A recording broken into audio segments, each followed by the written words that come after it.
और इस वक्त हमारे साथ हमारे संवाददाता राजेश राज पटना से फ़ोन लाइन पर जुड़ चुके हैं। राजेश, जिस तरह से लोगों ने ज़बरदस्त स्वागत प्रधानमंत्री का पटना में किया, वो अपने आप में बहुत कुछ कहता है कि वहाँ के लोगों के मन में, वहाँ के लोगों के दिल में प्रधानमंत्री नरेंद्र मोदी किस तरह से बसते हैं। देखिए लालचंद्र, जब प्रधानमंत्री नरेंद्र मोदी जब पटना एयरपोर्ट से बाहर निकले तो जो दोनों तरफ बैरिकेडिंग की गई थी, वहां पर ढेर सारे लोग जो हैं स्वतः स्फूर्त तरीके से अपने घरों से निकलकर प्रधानमंत्री नरेंद्र मोदी के इस्तकबाल के लिए पहुंच गए।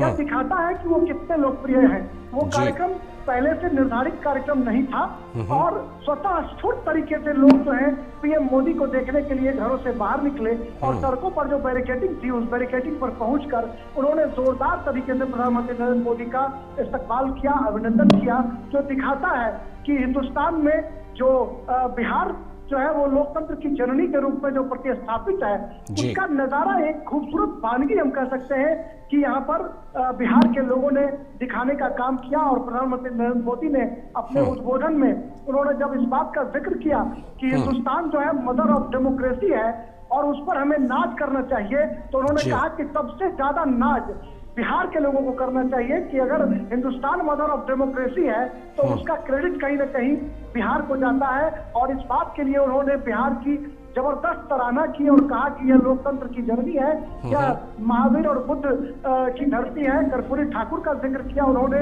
और कहीं ना कहीं इस धरती की जो विलक्षणता है उसका जिक्र किया। और आपने जो नजारा देखा सड़कों पर कि किस तरीके से लोग अपने से घरों से बाहर निकलकर स्वतः स्फूर्त तरीके से बिना किसी निर्धारित कार्यक्रम के वो पीएम मोदी को देखने के लिए और उनका अभिनंदन करने के लिए वो पहुंचे। और इसमें कहीं ना कहीं एक जो कड़ी जुड़ती है, वो कड़ी है विकास की कड़ी, कि बिहार में जिस तरीके से रोड इंफ्रास्ट्रक्चर, रेल और हाईवेज का जो जाल बिछा है, उसमें प्रधानमंत्री नरेंद्र मोदी की एक बड़ी भूमिका है। और इसके लिए यहाँ की जो जनता है वो पीएम मोदी को थैंक्स कर रही है, शुक्रिया कर रही है। और प्रधानमंत्री मोदी ने इस बात का जिक्र भी किया कि बिहार के लिए जो जितना करता है, बिहार उससे ज्यादा उसे वापस लौटा देता है। मुझे ही देखिए कि मुझे कितना स्नेह बिहार से मिलता रहा है। इस बात का जिक्र प्रधानमंत्री नरेंद्र मोदी ने किया और कहा कि आज एक कीर्तिमान और स्थापित हुआ कि मुझे पहले प्रधानमंत्री के रूप में बिहार विधानसभा आने का मौका मिला है।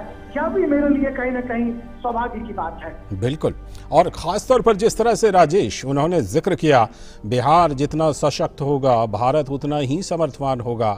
और बिहार के वैभव को ना तो मिटाया जा सकता है, ना छिपाया जा सकता है। क्या कुछ संदेश देना चाहते थे प्रधानमंत्री नरेंद्र मोदी अपने इन शब्दों के जरिए? देखिए, प्रधानमंत्री नरेंद्र मोदी ने बिहार की पूरी जो गौरवशाली गाथा है उसको सीधे शब्दों में कहने की कोशिश की और कहीं ना कहीं यह स्पष्ट करने की कोशिश की कि बिहार की जो गौरव गाथा है उसको कोई नष्ट नहीं कर सकता, उसे कोई छिपा नहीं सकता उसको। और बिहार जितना सामर्थ्यवान बनेगा उतना हिंदुस्तान सामर्थ्यवान बनेगा।